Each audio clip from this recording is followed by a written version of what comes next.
तो चलिए सबसे पहले हम लोग क्वेश्चंस के जो ऑप्शंस दिए गए हुए हैं उन ऑप्शंस के वर्ड्स के अर्थ को जान लेते हैं, फिर हम लोग आंसर करेंगे। तो देखिए, पहला जो वर्ड है स्पेसिफिकेशन, इसका मतलब होता है ब्यौरा। ठीक है ना? किसी भी चीज़ के बारे में ब्यौरा दिया जाता है ना, कि ऐसा है, वैसा है, ऐसा होगा, वैसा होगा। ठीक है ना? तो उसको स्पेसिफिकेशन कहा जाता है। उसके बाद है स्पेसिमेन, इसका मतलब होता है नमूना। उसके बाद है एक्सपेक्टिकल, इसका अर्थ होता है चश्मा, और इसका अर्थ तमाशा भी होता है। उसके बाद है स्पेक्टर, इसका मतलब होता है प्रीत, बैताल, भूत, और इसका अर्थ साया भी होता है। ठीक है? तो देखिए, दिया गया हुआ है एन ऑब्जेक्ट मतलब कोई वस्तु, कोई चीज़, और पोर्शन मतलब कोई पोर्शन, भाग, सर्विंग एज अ सैंपल मतलब कि किसी चीज़ के सैंपल के रूप में काम करने वाला। तो वैसी चीज़ों को स्पेसिमेन ही कहा जाता है। ठीक है ना? चलिए, हमारा आंसर यही हो जाएगा, स्पेसिमेन। उसके बाद हो गया सेकंड क्वेश्चन है, पहला ऑप्शन है डिविनर, इसका मतलब होता है भविष्यवाणी करने वाला।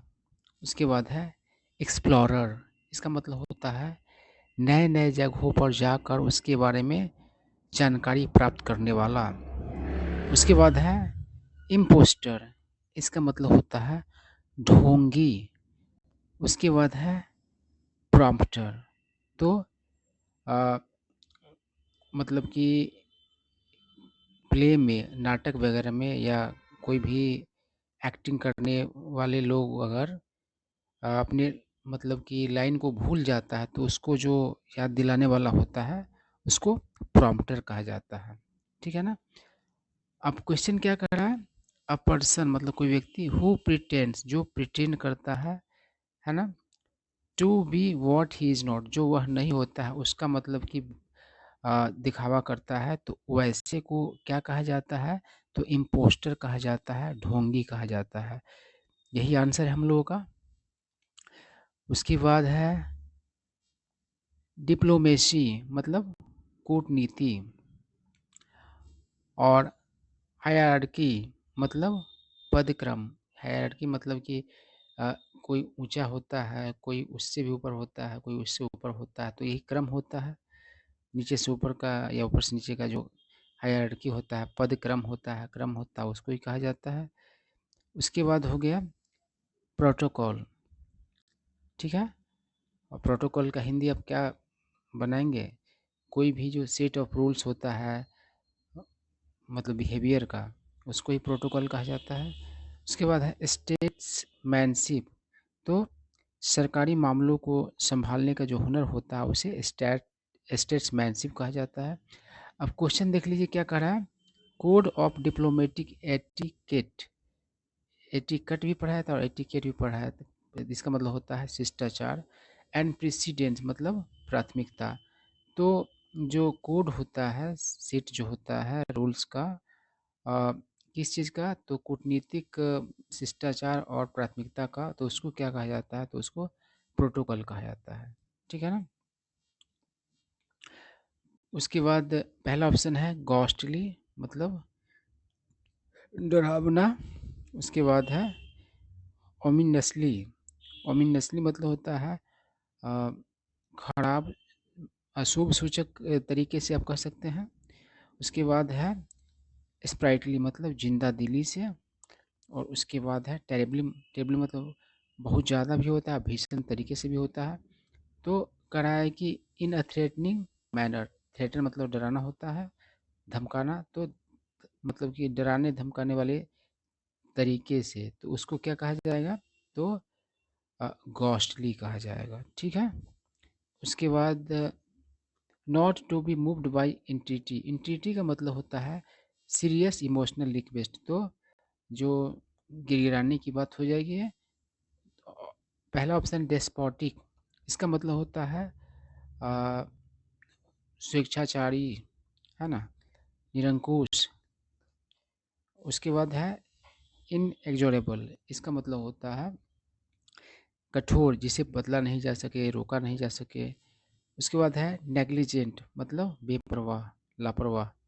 उसके बाद है रिगरस, इसका मतलब होता है कठोर, जैसे कोई कठोर सज़ा मिलता है तो है ना, सख्त सज़ा मिलता है, कठोर सज़ा मिलता है।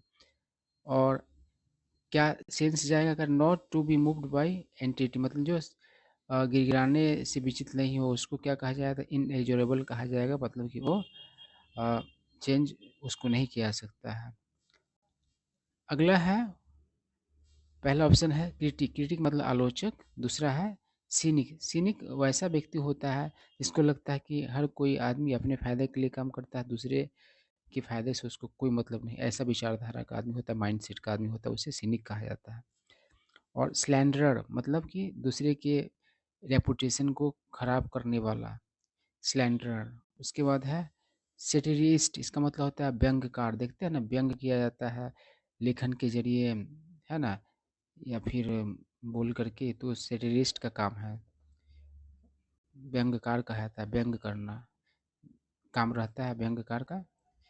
तो कह रहा है कि one who finds nothing good in anything, मतलब किसी भी चीज़ में जो अच्छा नहीं पाता है उसको क्रिटिक कहा जाता है, आलोचक कहा जाता है। यही आंसर है। कह रहा है that which can not be easily read, जिसे आसानी से नहीं पढ़ा जा सकता, उसको क्या कहा जाएगा, तो इनकॉम्प्रिहेंसिबल, इनकॉम्प्रिहेंसिबल का मतलब होता है जिसे समझना असंभव हो। उसके बाद है एलिजिबल, मतलब जिसे पढ़ना मुश्किल हो। और अनइंटेलिजिबल, इसका भी मतलब होता है जिसे समझना असंभव हो। ये दोनों सिनोनिम्स हो जाएंगे।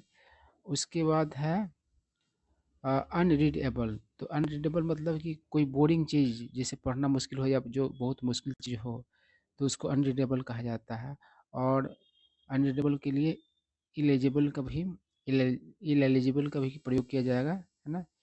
एलिजिबल का मतलब ये होता है नहीं पढ़ने लायक, ठीक है ना। तो इसका दोनों आंसर हो जाएगा, बी और डी दोनों इसका आंसर हो जाएगा, that which can not be easily read, ठीक है।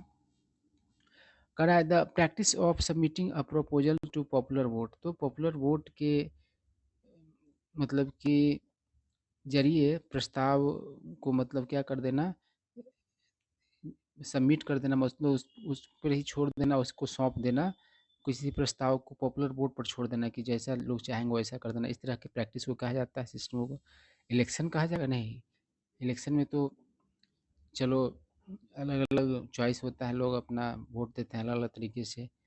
उसके बाद कह रहा है पॉपुलैरिटी, मतलब प्राथमिक प्रसिद्धि। उसके बाद है रेफरेंस, मतलब हवाला। उसके बाद है रेफरेंडम, मतलब जनमत। तो रेफरेंडम ही इसका आंसर होगा। रेफरेंडम में क्या होता है, पॉपुलर वोट के आधार पर किसी प्रस्ताव को पारित किया था, जैसे किसी ये राज्य इस राज्य के साथ रहना चाहिए कि नहीं, ये ठीक है ना, तो इसके लिए रेफरेंडम किया जाता है, जनमत संग्रह किया जाता है। तो यही आंसर है। अगला है पहला ऑप्शन डायग्नोसिस।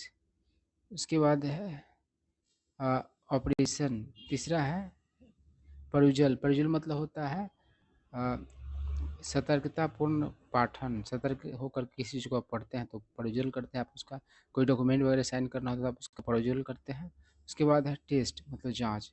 तो देखिए क्या करा है, the process of deciding the nature of a disease bye examination, यानी कि जांच के द्वारा किसी बीमारी का नेचर तय करने का जो प्रक्रिया, उसको क्या कहा जाता है, डायग्नोसिस कहा जाता है। डायग्नोसिस से क्या होता है, रोग का पहचान होता है। और टेस्ट मतलब तो जांच होता है, तो कई टेस्ट के बाद डायग्नोसिस होता है, पता चलता है, ठीक है ना। उसके बाद है टू रिनाउंस, रिनाउंस मतलब होता है छोड़ देना, त्याग देना। हाई पोजीशन, उच्च पद। ऑथोरिटी मतलब कि अधिकार या फिर नियंत्रण का। तो इसके लिए पहला वर्ड है अबैंडन, मतलब त्याग देना। दूसरा वर्ड है एब्डिकेट, एब्डिकेट मतलब होता है पद छोड़ देना। और तीसरा है एबडक्ट, मतलब अपहरण करना। चौथा है अबॉर्ट, अबॉर्ट मतलब होता है अ, किसी चीज़ को पूर्ण होने से पहले ही छोड़ देना, जैसे कोई प्लान किया और बीच में ही क्या कर दिया, अबॉर्ट कर दिया। बहुत सारे आंदोलन हुए और बीच में ही उसको अबॉर्ट कर दिया, मतलब छोड़ दिया गया। तो अबॉर्ट का ये अर्थ होता है। और अबॉर्ट का जनरल मीनिंग आप लोग जानते हैं, अबॉर्ट से वर्सन बनता है ना। तो उस मीनिंग को आप जानते हैं। तो इसका सही आंसर क्या होगा, तो एब्डिकेट होगा, मतलब कि गद्दी छोड़ देना, पद छोड़ देना, यही अर्थ दे रहा है। ठीक है?